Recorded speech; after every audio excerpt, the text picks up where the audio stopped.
केन्द्रीय स्वतन्त्र राष्ट्र अभियानका पूर्वाञ्चल प्रदेश नम्बर 1 का संयोजकज्यू,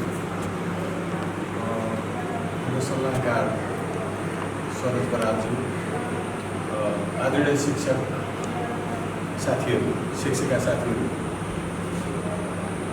अघि परिचयको क्रममा हाम्रो पुष्प सरले, उपेन्द्र सरले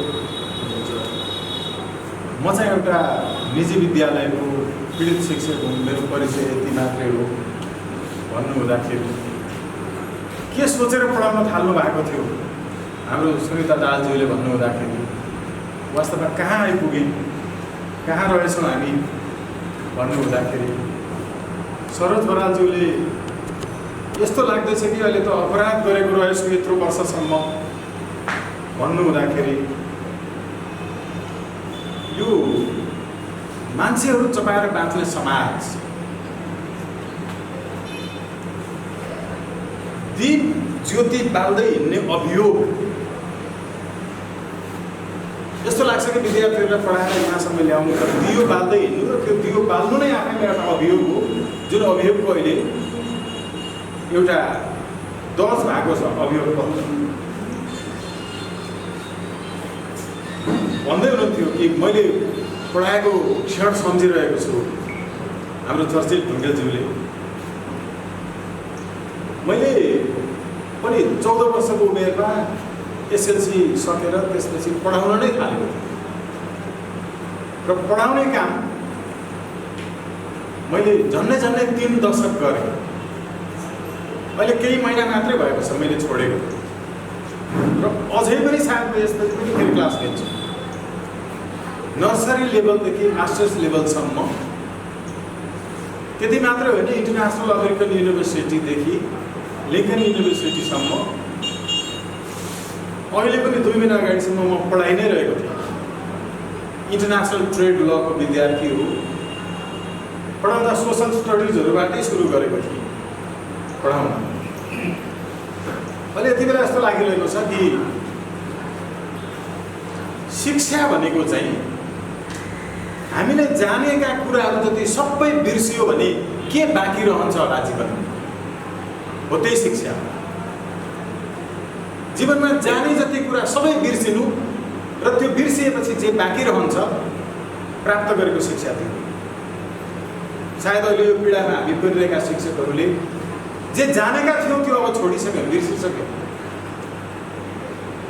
अब हामीसँग केही बाँकी छ, त्यो बाँकी के छ? अब योसँग लड्न छ। हामीले यो खुला दिमाग बनाउन खाली दिमागलाई सक्छौँ कि सक्दैनौँ? प्रश्न त्यो हो लड्नका लागि। In real sense we have the empty mind now. अहिले पनि हामीसँग खाली दिमाग छ। मैले सबै कुरा केही छैन भनेको होइन, तर कानुनका दृष्टिले त दिमाग खाली छ नि त, किनकि हाम्रो त्यो विषय होइन। योसँग लड्नका लागि चाहिँ कसरी लड्ने भन्ने तकनिकी त हामीसँग छैन। हामीले जानेको त अर्कै कुरा हो। हामीले पढाउन जानेनौँ, हामीले विद्यार्थीलाई असल बनाउन जानेनौँ। हामी आफै अन्यायमा परेपछि अरूलाई अन्याय गर्नुहुन्न भन्नेहरू अब यसका विरुद्ध लड्ने कसरी भन्ने कुरा हाम्रो दिमागमा छैन। त्यसैले यो खाली छ, दिमाग खाली चाहिँ छ।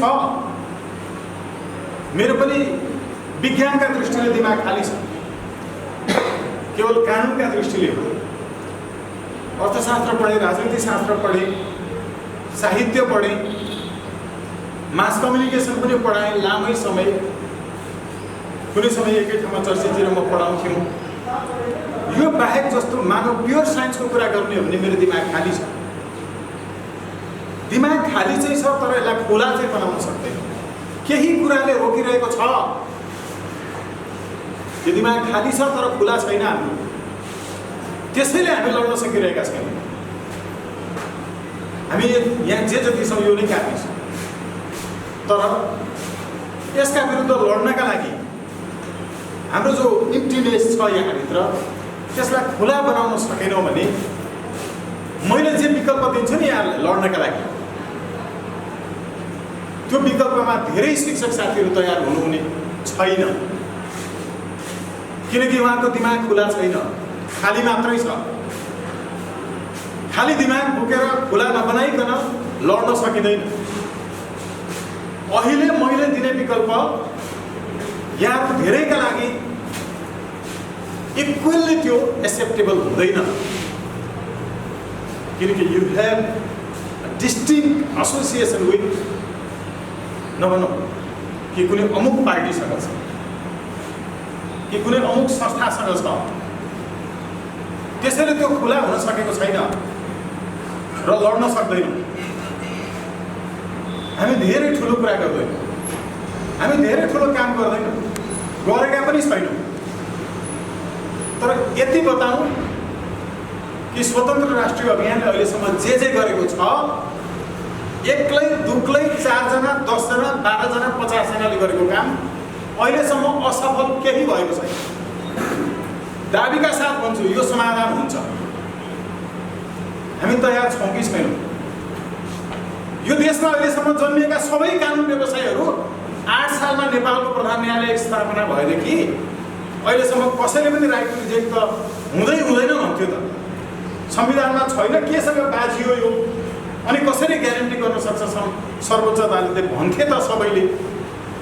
हामीले एक्लै गऱ्यौँ, निर्देशनात्मक आदेश जारी गरायौँ। तपाईँले चुनेको प्रतिनिधिलाई भनेको काम गरेन भने फिर्ता बोलाउने अधिकार छ। कानुन बनाऊ, निर्देशनात्मक आदेश दियो सर्वोच्च। पार्टीले गुण्डाफुटा बलात्कारीलाई उम्मेदवार बनाउँदा पार्टीले उठाएका ती उम्मेदवारहरूलाई बहिष्कार गर्न पाउने अधिकार हो। यो एडभान्स डेमोक्रेसी हो। सर्वोच्चले भन्यो, हामीले गऱ्यौँ त। नेपालका अहिलेसम्मका सबै बौद्धिकहरू पार्टीका विद्वानहरूले भनिरहेका थिए नेपालको बृहत नेपालको मुद्दालाई अन्तर्राष्ट्रिय अदालतमा लान सकिँदैन, नेपालको सर्वोच्च अदालतले यसलाई हियरिङमा पनि लिँदैन, सुन्दा पनि सुन्दैन भनेर कसैले नगरेको होइन, हामीले गऱ्यौँ त। अहिले कारण रेखा आदेश जारी भएको छ, थाहा छ कि छैन?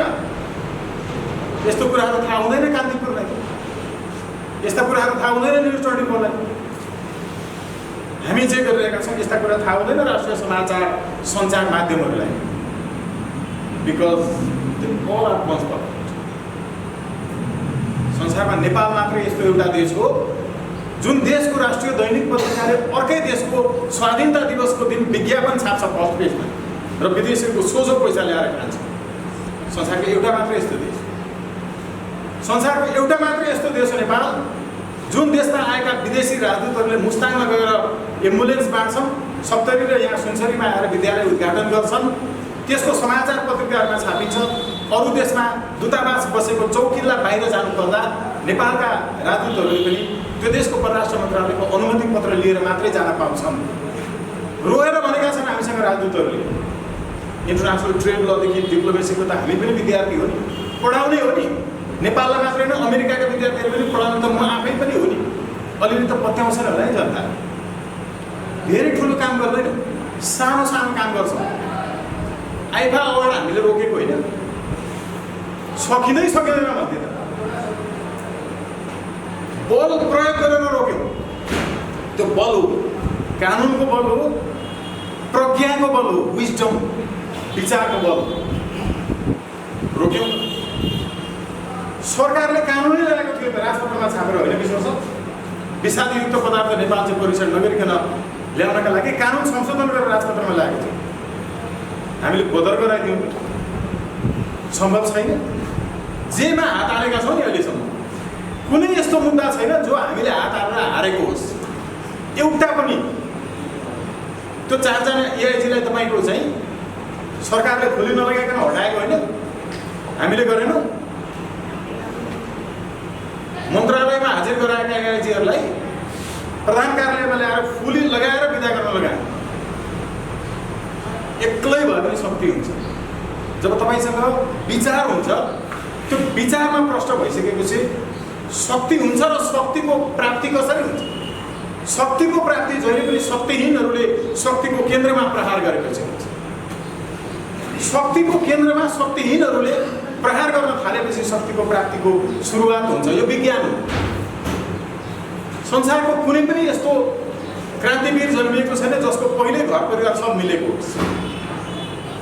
सब ठिकठाक भइसकेको मान्छेले क्रान्ति कहीँ सम्भव गरेको छैन। त्यस्तो मान्छेले विद्यमान व्यवस्थाको मात्रै राजनीति गरेको छ। तपाईँ हेर्नुहोस् को चाहिँ भन्नुहुन्छ, त्यो लिङ्कन होस् कि त्यो दिलबहादुर सेठ होस् कि त्यो तपाईँको चाहिँ नेपालकै हेर्नुहोस्। त्यसकारण आफूसँग भएकाहरूले मात्रै गर्ने भने हामीसँग छैन, केही छैन। हामीसँग मिडिया छैन, हामीसँग सम्पत्ति छैन। देख्नु भएको छ नि, नेपालभरिको सबै ठाउँको सेलिब्रिटीहरूको बलात्कार विरुद्धको मुद्दा त हामी आफै लड्छौँ, जिल्ला जिल्ला पुगेर। यही अहिले तल देख्नुभएको गाडी हो जहाँ टेन्ट, स्लिपिङ ब्याग, ग्यास चुलो, चामल सब बोकेर सडकमा सुत्दै खाँदै हामी हिँडिरहेको छौँ। मेचीकाली सडकमा सुतेर हिँडिरहेको छ। त धेरै न्युजहरू हेर्नुभयो होला। सरोज दाजुलाई थाहा छ, योभन्दा अगाडि आउँदाखेरि सडकमा सुत्दै हामी हिँड्या हो। सम्भव छ त्यसरी जित्या। आफ्नै बुवा र हजुरबुवाले रेप गरेको नानीको मुद्दा सुन्नु भएको छ। मुस्कान खातुनदेखिका मुद्दाहरू सुन्नु भएको छ। पश्चिम बैतडीको घकुमारीको तपाईँको चाहिँ एसएलसी दिन जाँदा ग्यास पेपर किन्न जाँदाखेरि सामूहिक बलात्कारमा भयङ्कर ठुल्ठुलो मुद्दा। हेर्नुहोस्, बलात्कारपछि हत्याबाट 1.5 वर्षसम्म लास नउठेको नानीको चाहिँ अमृता नेपालीको सुन्नु भएको छ। सबै हामीले गरेका छौँ। पैसा चाहिँदो रहेछ त। हामीसँग जे सिप छ, क्षमता छ, ज्ञान छ, सबभन्दा ठुलो कुरा इच्छा शक्ति छ। त्यो इच्छा शक्ति सहित दिमाग खुला छ कि कसैले हामीलाई सप्रेस गर्दैन, डिप्रेस गर्दैन, कन्ट्रोल गर्दैन। त्यस कारण सम्भव छ। अहिलेसम्म भनेका यी कुराहरू जे छन्, साना साना काम गऱ्यौँ है हामीले। तपाईँहरूले टेलिभिजनहरूमा देख्नुभयो होला, हामीले सेल्फ डिफेन्सको ट्रेनिङ, आत्मरक्षाको बलात्कार विरुद्धको जो गर्दै हिँडेका छौँ। अहिले कैयौँ सेलिब्रिटीहरूले आफ्नो ज्यान आफै जोगाउन सफल भएका छन्। 9 वर्षको एउटा नानीले तपाईँ हामी जस्तो मान्छेहरूलाई पनि एउटा औँलाले समातेर प्रहरी कहाँ पुर्याउन सक्छ, त्यस्तो टेक्निकहरू सिकाउँदै हिँडेका छन्। 35वटा देशमा तपाईँको शाखाहरू भइसक्यो।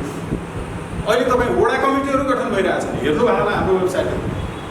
धेरै जसो जिल्लाहरूमा हामी नगर कमिटीहरू सम्पन्न गरेर अहिले वडा कमिटीहरूमा पुगिसकेका छौँ। यो किन पुगेका छौँ भने टेलिभिजनमा आएर आँसु चुहाएर रोएर अनि त्यसलाई देखाएर कार्यक्रम बनाएर विज्ञापन बटुल्ने काम होइन। मिडियामा त मैले पनि कतिपयले त सुन्नुभयो होला, सायद सबभन्दा कम उमेरको रेडियो नेपालको घटना र विचारको कुनै बेलाको बिहानको रेडियो नेपालको परिवेशको होइन प्रस्तुता समाचारहरूमा आफै थिए।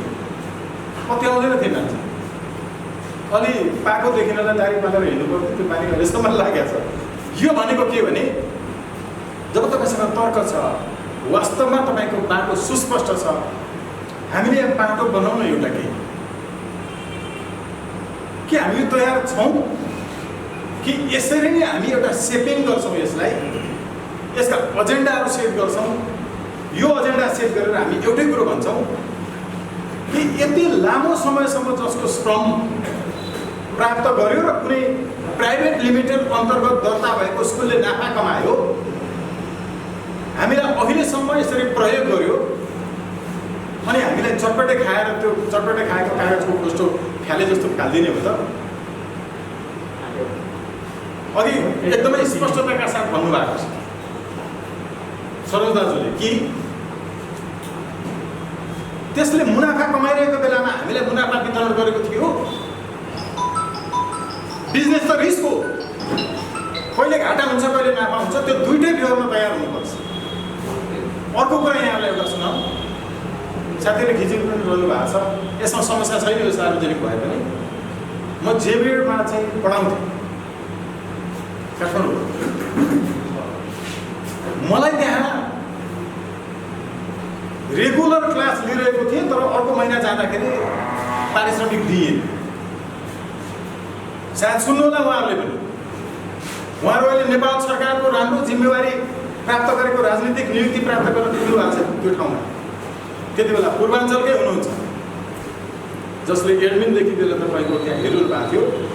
मलाई पारिश्रमिक किन दिएन भने तपाईँको एटेन्डेन्स रजिस्टरमा एटेन्डेन्स रहेनछ, त्यसैले तपाईँको पारिश्रमिक छैन। अर्को महिना मैले गरेको थिइनँ। म बिचमा जान्थेँ, मेरो एउटा क्लास पढाउँथेँ, म त्यहाँबाट हिँड्थेँ। किनकि म त्यति बेला काठमाडौँमा 5वटा कलेजहरूमा पढाउँथेँ, टाइम थिएन। एकदमै हतार पुग्थेँ। त्यहाँ गएर एउटा क्लास लिन्थेँ, म फेरि अर्कोमा हिँडिहाल्थेँ। बिहान 6 बजेदेखि पढाउन थालेको तपाईँको 11 बजेसम्म पढाएर त्यसपछि दिनभरिहरू रिपोर्टिङका कामहरू एउटा एजेन्सीमा गर्थेँ र म नाइट डेस्कमा थिएँ। सरोजलाई राम्रोसँग थाहा छ कि म एउटा कुनै राष्ट्रिय दैनिकको चाहिँ कार्यकारी तहको चाहिँ हेर्थेँ, जसको पेज फाइनल गरिसक्दा मेरो सबैभन्दा चाँडो 12 बज्थ्यो राति। कहिलेकाहीँ दुधको पोका सबै बोकेर अनि रातिको ड्युटी सकेर कोठामा पुगिन्थ्यो। 2 बजे पुगेर पनि 6 बजेको क्लास पढाउन पुग्थ्यो। छैन पारिश्रमिक हाजिर नगरेको कारणले मैले त्यसपछि भोलिपल्ट ल ठिकै छ कलेज गएँ। कलेज गएर म हाजिर गरेर लाइब्रेरीमा बसेर पढ्न थालेँ। म क्लासमा पढाउन सकिनँ। म केवल हाजिर गरेर लाइब्रेरीमा पढ्न थालेँ। 2 दिन भयो, 3 दिन भयो, 4-5 दिनपछि विद्यार्थीहरूको कम्प्लेन आयो र विद्यार्थीले असाध्यै मन पराउनुहुन्थ्यो। मैले पढाएका विद्यार्थीहरू अहिले सहकर्मी पनि हुनुहुन्छ। विद्यार्थीहरूले रुचाउनुहुन्थ्यो। मेरो एउटा म्यानेजमेन्टसँग कुरा छ, तपाईँहरू आफै पढ्नुहोस्, क्लास लिनु। यो 15 दिन बितिसकेपछि म्यानेजमेन्टले मलाई बोलायो, नपढाउनु भएको किन? मैले जवाब दिएको थिएँ, तपाईँको कलेजमा म पढाउन आएको होइन, हाजिर गर्न आएको। किनकि तपाईँले हाजिर छैन भनेर मैले पढाए पनि मेरो पारिश्रमिक दिनुभयो। मेरो काम हाजिर गर्ने हो कि पढाउने हो? हाजिर गर्छु 1 महिना, तलब दिनु भएन भने ढोकामा तपाईँको जे हुन्छ हेर्नु होला। मेरो ठाउँमा ल्याउनु भयो कसैलाई भने त्यसपछि हेर्नु होला के हुन्छ। पढाउनेवाला छैन, हाजिर गरेर फर्किन्छु, तलब चाहिन्छ। किनकि मैले 1 महिना पढाएर पनि हाजिर नगरेको भनेर मलाई दिएको थियो। त्यसपछि धेरै तनाव भयो। साथीहरू, विद्यार्थीहरू इत्यादि म्यानेजमेन्ट बसेर अनि एउटा चाहिँ अन्डरस्ट्यान्डिङमा आयो। यो विषय जुन छ नि मैले अहिले उठान गरेको त्यो सम्झि पनि रहेको छु र यसको पछाडि विद्यार्थीहरूलाई कन्भिन्स गर्नको पछाडि मसँग के थिए तत्त्व, मैले पढाउँदा कसरी पढाउँथेँ अहिले पनि छ। यो त मेरो लागि मात्रै समाधान भयो, तर सामूहिक रूपमा हामीले अहिले जाँदाखेरि हामीले यसको एजेन्डाहरू हामीले सेट गर्नु पर्यो। पहिला हाम्रो एसोसिएसन, हाम्रो एफिलिएसन कुन पार्टीसँग होला, कहाँ होला, त्यसलाई हामीले बिर्सिदियौँ एकछिनका लागि। कुनै पार्टीमा नभए पनि हामी फेरि अर्को प्रतिगमनतर्फ फर्किने विचारका पनि कोही होला, यसलाई पनि हामी थाती राखौँ एकछिनका लागि। केवल बौद्धिक श्रमिकहरूको पक्षमा हामीले अहिले देशैभरिका शिक्षकहरूका लागि सम्मानित सर्वोच्च अदालतबाट एउटा विशेष निर्देशनात्मक आदेश सहितको रिजल्ट आउने गरिकनको सुरु गर्न सक्छौँ कानुनी अभियान लडाइँ। तर यसको लागि पूर्व शर्त भनेको, किनकि म आज यसमा मात्रै बढी केन्द्रित भइरहेको छु, यसैको लागि नै हामी उपस्थित भयौँ। विभिन्न जिल्लाहरूमा हामी भेट गर्दै कुराकानी गर्दै छलफल गर्दै पनि आइरहेका छौँ। हाम्रो स्वतन्त्र राष्ट्रिय शिक्षक अभियानको चाहिँ केन्द्रीय संयोजक हुनुहुन्छ प्रकाश रेग्मीज्यू, उहाँले यसको तयारी गरिरहनु भएको छ। तर यो सरकारको विरुद्धमा जानुपर्छ यो केस जाने भने, केवल हाम्रो म्यानेजमेन्टको मात्रै विरुद्धमा होइन कि किशोरलाई मैले गलत एउटा मात्रै म्यानेजमेन्टको एगेन्स्टमा हामी कोही जाने होइन। यो नीतिगत लडाइँ हो। यो हाम्रो मानवाधिकारसँग सम्बन्ध राख्ने प्रश्नमा जोडिएको चाहिँ कानुनी लडाइँ। यसो भएको हुनाले हामीले पुरै सरकारको विरुद्धमा सम्भव छ भने यहाँबाट साथीहरू तयार हुनुहोस्। हामी यसलाई कम्तीमा 77 जिल्लाको एक जना शिक्षकको तर्फबाट 77 जना शिक्षकले हस्ताक्षर गरेर त्यो सबैको एकजना वारिस बसेर अनि देशैभरिको प्रतिनिधिमूलक रूपमा एउटै जिल्लाबाट धेरै भए पनि समस्या भयो। कहिलेकाहीँ के हुनसक्छ भने हामी सुनसरीमा भएका साथीहरू यो पूर्वाञ्चलको चाहिँ त्यति बेलाको पूर्वाञ्चलको 16वटा जिल्लाको 16 जना हुन सक्दैनौँ। यहाँ रहनु बस्नुहुने साथीहरू तर पूर्वाञ्चलको 16 जिल्लाको हुनुहुन्छ भने यो 16 जिल्ला समेट्छ। यसै गरिकन पश्चिममा पनि तयारी भइरहेछ, साथीहरूले गर्नु भएको छ। सबै साथीहरूको चाहिँ समग्र रूपमा हामीले लडाइँ यो बनाउनु पऱ्यो कि अहिले यहाँ in front of the media the camera होइन, it is not yet to be disclosed that हामीले कसरी जान्छौँ भने यसको लिगल मेकानिजमहरू के छ भन्ने चाहिँ त्यो अहिले नभनौँ, फेरि छलफल गरौँला, अर्थात् हामीले क्लियर गरौँला कि हामीले जाने यसरी। किनकि यो मिडियामा डिसेमिनेट हुने बित्तिकै स्टेट मेकानिजमको जो जासुसी संयन्त्र छ त्यसले हामीलाई चाहिँ समस्यामा पार्न सक्छ। यो सबैतिर छ, देखिरहनु भएको छ। हाम्रो ल फर्ममै आएर तपाईँको समाजहरू लिएर गएको, सर्वोच्चमा जाँदा जाँदै बाटैमा चाहिँ गएको, यो पनि फेरि सरकार डराएको किन छ? सरकार डराएको यस कारण छ कि यिनीहरू चाहिँ माइतीघर मण्डलमा आएर मात्रै गराउँदैनन् है, देश दौडामा मात्रै हिँड्दैन। तिम्रो एमसिसीको कार्यालय नेपालमा खुल्यो भने त्यसको एक हप्ताभित्र कार्यालयमा विस्फोट हुन्छ भनेर अमेरिकी दूतावासभित्र प्रवेश गरेर त्यहाँको सेकेन्ड म्यानसँग 45 मिनट कुरा गरेर फर्किने मान्छेहरू भए। त्यो अगाडि मान्छेहरू प्ले कार्ड लिएर उभिन्थ्यो, पानीको कर हान्थ्यो, के हुन्थ्यो, लट्ठी हान्थ्यो, जान्थ्यो, कुरा पुग्दैन थियो। त्यहाँसम्म तपाईँको जुलुसको रूपमा जाने हो भने कोरैबाट लखेट्थ्यो। नेपाली सेनाको मुख्यालयभित्र प्रवेश गरेर एमसिसी आयो भने तिम्रो छातीमा गोली हान्न पाउने नेपालको चाहिँ गभर्मेन्टले साइन गरेको एमसिसीको 6.8 ले भनेको छ। It deals with special reference to the immunity of the staff of MCC that all of the tribunals will be तपाईँको टोटल जुरिस्डिक्सन भन्दा बाहिर पर्छ भनेको छ। तपाईँ हाम्रो छातीमा गोली हालेर मार्यो भने पनि उसलाई मुद्दा लाग्दैन, प्रश्न लेखा छ, इङ्ग्लिसमा लेखेको छ, नेपालीमा लेखेको छ, पढ। त्यसकारण तिमीले लड्नुपर्छ। सैनिक मुख्यालयभित्र प्रवेश गरेर भन्यो, सशस्त्रभित्र प्रवेश गरेर भन्यो, आधिकारिक तपाईँको चाहिँ मान्छेहरू एआइजीसम्मको लेभलकोलाई नेपाल प्रहरीभित्र प्रवेश गरेर भन्यौँ, सोझै ट्रम्पलाई इमेल लेख्यौँ, रेस्पोन्स आयो। We keep this matter into account very seriously.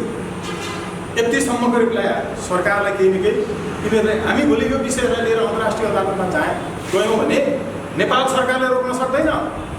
अन्तर्राष्ट्रिय मुद्दाहरू धेरै हेरिसकेको मान्छेहरू उहाँ न्युजहरू धेरै थाहा हो। नेपाल सरकारले रोक्न सक्दैन भिजा सिजा पनि। हामी त्यहाँ गएर पनि त्यति बेलाको नेपाल आर्मीको कुमार लामाले जस्तो जुनसुकै ठाउँमा यिनीहरूलाई पक्राउ गराउन सक्ने अवस्थासम्म हामी स्ट्रेन्थ राख्छौँ। त्यो बौद्धिकता पनि छ, कम्पिटेन्सी छ, प्रमाणित भएको छ। यी सबै कारणले के लागेको छ सरकारलाई भने यिनीहरूले गरेका साना साना कामहरूलाई रोक्नुपर्छ भनेर हामीलाई मात्रै पक्राउ गर्छ र म्याप थप्छ। यहाँहरू सबैलाई थाहा छ, अरूलाई पक्राउ गर्छ, सानोमा छोडिदिन्छ, भोलिपल्ट छोडिदिन्छ। अहिलेसम्म इतिहासमा नभएको यो अपराध संहिताको भाग 5 को भए जति सबै अभियोग लगाएर 15 वर्ष थुनामा राख्नु त हामीलाई प्रस्ताव गरेर लगाएको।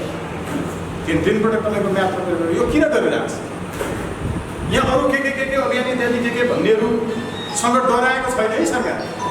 यिनीहरू कम्पिटेन्ट छन्, यिनीहरूसँग तर्क छ, यिनीहरू केन्द्रमै पुगेर त्यहाँ बौद्धिक रूपले धावा बोल्न सक्छन्, यो सबै थाहा छ।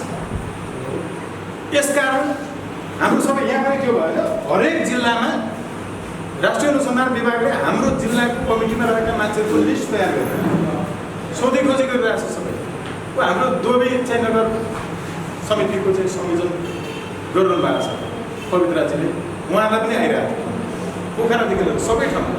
यो यति बिचमा हामीले क्वालिटेटिभली चाहिँ गरिरहेका छौँ। मैले यो भनेको के हो भने अहिलेसम्म गरेको एउटा पनि काम असफल भएको छैन। जो हामीले हान्यौँ, जो हामीले सुरु गऱ्यौँ, सायद हामीले सानो सानो काम गरेकोले हुनसक्छ, अरूहरूले ठुलो काम गर्नुभयो, तर सानै हामीले काम गरेका छौँ।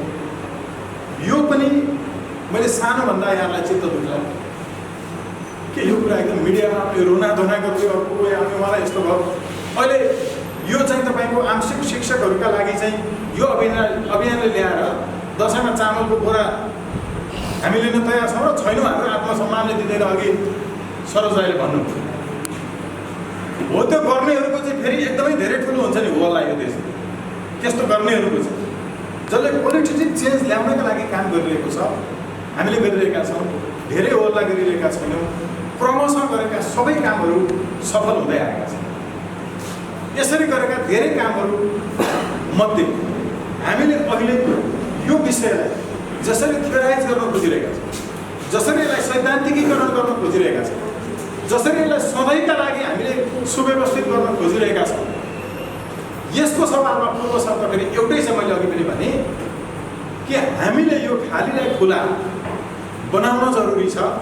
यसको अर्थ फेरि पनि अघि चर्चिले भन्नुभयो जस्तो यो यहाँ एसोसिएटेड हुने होइन, खालि केही समयका लागि त्यसैले स्वतन्त्र नामै राष्ट्रिय हिमाल पहाड तराई केही होइन अभियान, it's not a political party, but we do have all of our agendas with special courage and conviction for the change of this state mechanism. राज्य संयन्त्रको परिवर्तनका लागि हामीसँग यो छ नै, त्यो भएको हुनाले यो टोटल्ली राजनीतिक अभियान हो। फेरि 100% यो संविधान जलाउने हो, यो संविधान खत्म गर्ने हो, जनताले डाइरेक्ट चुनेको मान्छे आउने हो, दुई दलीय प्रणालीमा लाने हो, पार्टीहरूले उठाएका गुण्डा फटा बलात्कारीहरू उम्मेदवारलाई बहिष्कार गर्न पाउने अधिकार ल्याउने हो, यो काम गर्छु भनेर जितेर जानेले त्यो काम गरेर फिर्ता बोलाउने हो। यो कुरो ल्याउनु भनेको संविधान अन्त्य गर्नु, त्यो नयाँ संविधान। त्यो भएको हुनाले यो टोटल्ली पोलिटिकल क्याम्पेन हो, सामाजिक मात्रै होइन।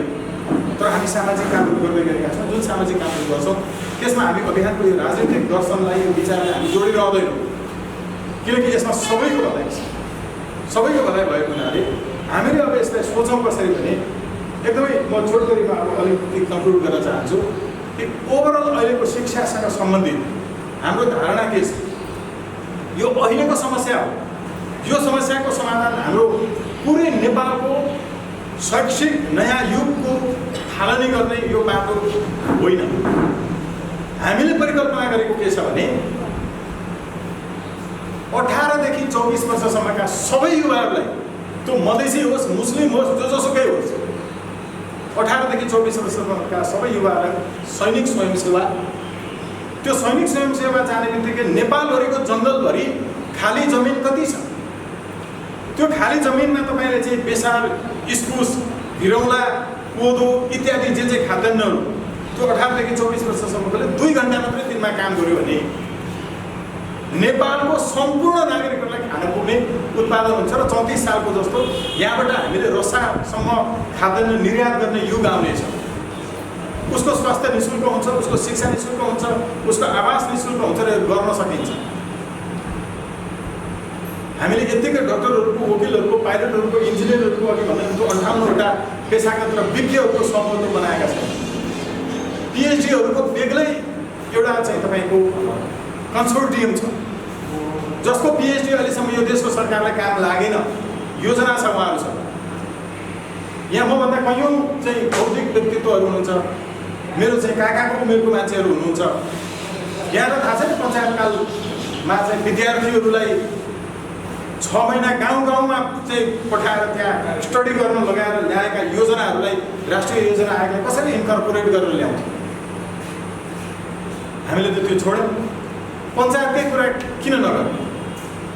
यहाँको मधेसको जनक शिक्षा सामग्री केन्द्र जनकको नाममा त्यो भक्तपुरमा किन खोल्नु परेको थियो होला? त्यो भ्रिकुटी मण्डपमा विवाह गरेर श्रमसङ्गमकोलाई बुझाइएको भ्रिकुटीको चाहिँ नामको भ्रिकुटी कागज उद्योग चाहिँ मधेसमा किन खोल्नु परेको थियो होला?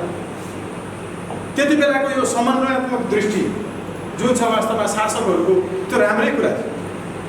हामीले विद्यार्थीहरूलाई त्यति बेला जसरी योजनामा सहभागी गराएर लिएर आउने थियो, शिक्षकहरूलाई, विद्यार्थीहरूलाई सहभागी गराएर यो अघि जोडेको अनिवार्य सैनिक स्वयंसेवाको व्यवस्थाले हामीले पुर्याउने कहाँ हो भने अहिले पनि यो देश संसारको सबभन्दा महँगो लोड सेल्लाको पातको झोलबाट बन्ने क्यान्सर विरुद्धको औषधि उत्पादन गर्ने देश हो, जो 23,000 प्रति भाइल अमेरिकी डलरमा बिक्री हुन्छ, जसको लिगल कन्सल्टेन्ट म आफै हुँ। संसारमा 1 नम्बरमा डिमान्डमा रहेको आँखाको इन्ट्राओकुलर लेन्स उत्पादन गर्ने देश नेपाल हो। युरोप अमेरिकामा पनि 1 नम्बरमा नेपालको इन्ट्राओकुलर्जीको स्टडीमा विदेशीहरूले कोटा मागिरहेका छन्, नेपालले पुर्याउन सकेको छैन। 3वटा कोटा यो पटक मात्रै थप्यो नेत्र विज्ञानमा। यो जोडिरहेको कहाँ हो भने हामीले 18 देखि 24 वर्षसम्मका युवाहरूलाई त्यसरी सैनिक स्वयंसेवामा राखिसकेपछि यो देशलाई अबको 10 वर्षसम्म कति इन्जिनियर चाहिन्छ, कति मेक्सिलोफेसियल सर्जन चाहिन्छ, कति अकाउन्टेन्टहरू चाहिन्छ, कति वकिलहरू चाहिन्छ, त्यो राज्यले गरेको निर्धारण बमोजिम विद्यार्थीहरूलाई पढाउने हो। जसलाई जे मन लाग्यो जति मन लाग्यो त्यो पढ्ने होइन। मेरो घरको छेउमा बग्ने नदीले मेरो धान खेत जहिले पनि खतम गर्छ। अनि त्यही खोलाको माछा मारेर मैले चाहिँ बजारमा लगेर बेचेँ भने मसँग 50 रुपियाँ बट्टी लिन्छ गाउँपालिकाले। पहिलो अधिकार मेरो छ। मेरो जङ्गलको छेउको चाहिँ भगेरा आएर धान खेतको धान सबै खतम गरिदिन्छ। मैले त्यहाँको हरिणले आएर सबै खाइदिन्छ। त्यो हरिण आयो भने पासो थापेर त्यसलाई बेचेर त्यो असुल पर हुने गरी बेच्न पाउनुपर्छ त्यो किसान। ससाना कुराहरू छन्। यी विषयहरू जोडिएको कहाँ छ भने हाम्रो शिक्षा शिक्षण पद्धति जे हो त्यो शिक्षा शिक्षण पद्धतिमा पहिलो हक कसको छ, के पढ्नका लागि छ? हाइड्रो पढ्ने पहिलो हक कसको छ? कृषि विज्ञान पढ्ने पहिलो हक कसको छ? 70 को मान्छेको छ कि जडीबुटी पढ्नका लागि ताप्लेजुङको मान्छेको छ? यो सबै कुरा लामा कुरा होला। शिक्षासँग सम्बन्धित दीर्घकालिक हाम्रो दृष्टिकोण एउटै छ। त्यो भनेको राज्यले निर्धारण गरे बमोजिमको कुन कुन विषयमा कति कति जनशक्ति उत्पादन गर्ने, 18 देखि 24 वर्ष सेवा गरेर बाहिर निस्कँदा उसले कति प्राप्त गर्छ, कोही पनि मान्छे एकाडेमियाको प्रोडक्सन के हो र इन्डस्ट्रीको डिमान्ड के हो, उसको प्लेसमेन्टको हिसाब गरिकन राज्यले पढ्ने विद्यार्थीहरू तयार गर्छ। यो लामो कुराहरू हामी जानुपर्ने ठाउँ त त्यहाँ छ। तर तात्कालिक रूपमा चाहिँ हामीले प्राप्त गरेको हाम्रो विज्ञताको आधारमा हामीले सिर्जना गरेको नयाँ युवा शक्तिलाई शिक्षकहरूले चाहिँ गरौँ। यसका लागि चाहिँ यति मात्रै पोइन्टमा मैले चाहिँ केन्द्रित हुन खोजिरहेको छु। यो न्याय प्राप्त गर्नका लागि हामीले केही साथीहरू यहाँ जो हुनुहुन्छ, म आदरणीय सरोज बरालजीलाई आग्रह गर्दछु कि उहाँलाई थाहा छैन म उहाँको चेलो हो। उहाँले जति लेख्नु हो पत्र पत्रिका, जति कुरो भन्दै आउनुभयो होला त्यो कुरो उहाँले थाहा नपाइकन मैले पढिरहेर मैले त्यसबाट ज्ञान प्राप्त गरेँ भने म उहाँको चेलो होइन। उहाँले होइन भन्न पाउनुहुन्छ। म दाबी गर्छु मेरो शिक्षक हो। यो बारेमा धेरै लामो कुरा यस कुरो पनि भएको छ। म आग्रह गर्छु एक खालको संयोजन गरेर शिक्षक साथीहरूबाट के एजेन्डा हुन सक्छ, हामीले के माग लिएर जाने, यहाँबाट राख्नुभएको व्यावहारिक मागहरूलाई संवैधानिक दृष्टिले, किनकि हामी त्यसलाई सोझै सर्वोच्च अदालतमा दर्ता गर्नेछौँ, त्यो व्यावहारिक मागहरूलाई कानुनी लेपन कसरी लगाउन सकिन्छ, यो चाहिँ हाम्रो मागहरू हो। यो मागहरूलाई चाहिँ हामीले यति त्यो अब क्याटेगोरिकल्ली गर्नु पऱ्यो। फेरि हामीले त्यहाँ पुनः जोइन हुन खोजिरहेका छौँ कि हामीले अहिलेसम्म गरेको श्रमको मात्रै पारिश्रमिक माग्न खोजिरहेका छौँ कि अथवा ओभरअल निजी शिक्षकहरूको सवालमा हामीले सरकारले एउटा कानुन ल्याऊ भनेर माग गर्न खोजिरहेका छौँ कि यी कुराहरू चाहिँ हामीले गुणागत रूपमा प्रश्न गर्नु पऱ्यो। हाम्रो अदालतले नमागेको कुरा दिँदैन, मागेको मात्रै कुरा दिने हो र त्यो हाम्रा मागहरू के हुन् भन्नेलाई साथीहरू बसेर त्यसलाई एउटा अलिक कोडिफाई गरौँ, अलिक कम्प्युटराइज गरौँ र ती विषयहरूलाई हामीले चाहिँ ड्राफ्टिङ गर्छौँ। यहाँको हकमा त अब आदरणीय किशोर कुराजी हुँदै हुनुहुन्छ, मेरो धेरै सिनियर अधिवक्ता हुनुहुन्छ। हामीले गर्ने जे प्रयत्नहरू गर्छौँ त्यो गर्छौँ र शिक्षक साथीहरू सबैले बसेर त्यसलाई एउटा तयार गरौँ। त्यो तयार गरिसकेपछि दाजुले एकचोटि हेर्नुहुन्छ अनि हामी अघि भने जस्तो सबै जिल्लाका, तर सबै जिल्लाकै साथीहरूबाट गरौँ है, यो सबै नै जिल्लाकाबाट गरौँ।